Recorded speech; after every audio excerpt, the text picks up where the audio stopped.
Баршаңызға сәлем достар, каналыма қош келдіңіздер.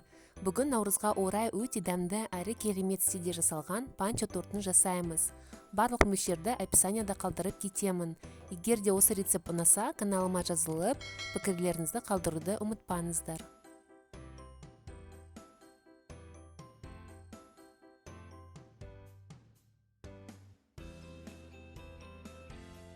Ең алдымен 6 жұмыртқамызды жарып, шым-шым тұз сеуіп, үстіне бір кеседе қантымызды қосып, жақсылап миксермен араластырамыз.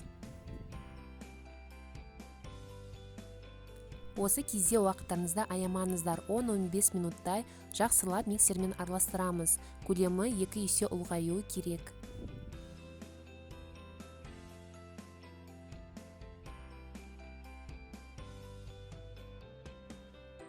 Содан кейін ұнымызға 10 грамм қопсытқышты салып, үстіне 60 граммдай какао ұнтағын сеуіп, жақсылап қасықпен араластырып аламыз.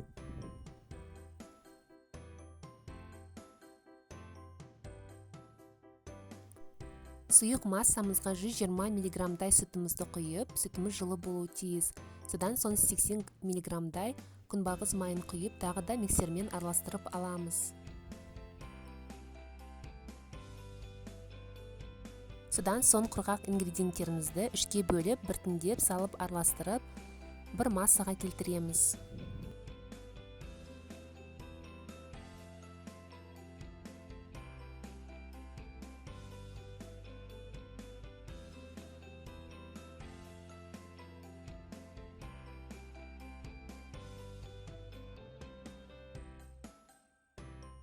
Міне достар, жақын арада біздің массамыз дайын болды. Осындай сұйықтықта болуы тиіс.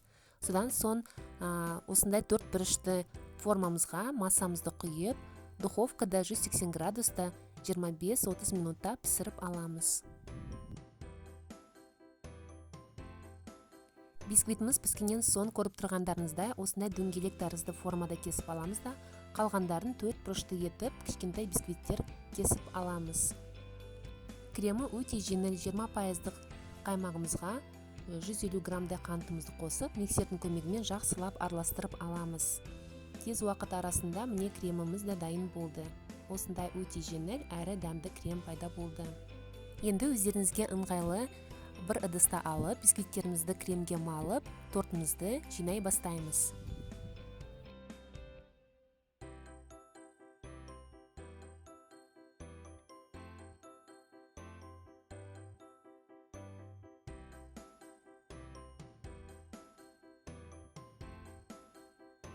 Достар, торттың дәмі өзгеше болу үшін мен осындай ананасты салуды жөн көрдім. Шынымен де торттың дәмі өте өзгеше болды. Егер де ананас болмаса, кез келген жеміс жидекті салуға болады.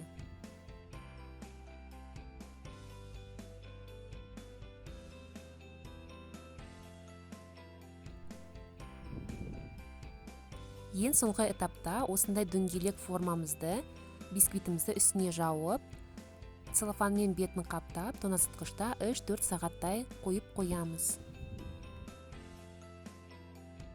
Сол уақыт аралығында үстіне қаптайтын крем дайындаймыз. Ол үшін 33% клегейімізге қант ұнтағын қосып, сүзбелі ірімшігімізді қосып, жақсы бір крем жасаймыз.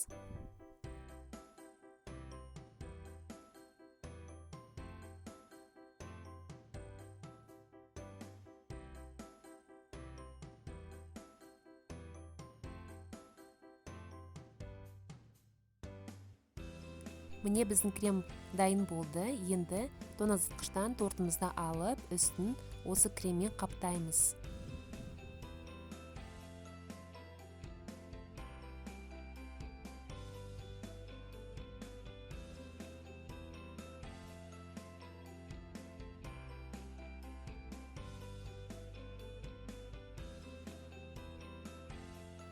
Үстін сәндеуге әрине мен осы мастикадан түрлі фигуралар жасауды жөн көрдім. Өте әдемі шықты. Осындай силикондық молттар болмаса, өздеріңіз қолдан жасауға болады.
Міне достар, біздің панчо киіз үй тортымыз дайын болды.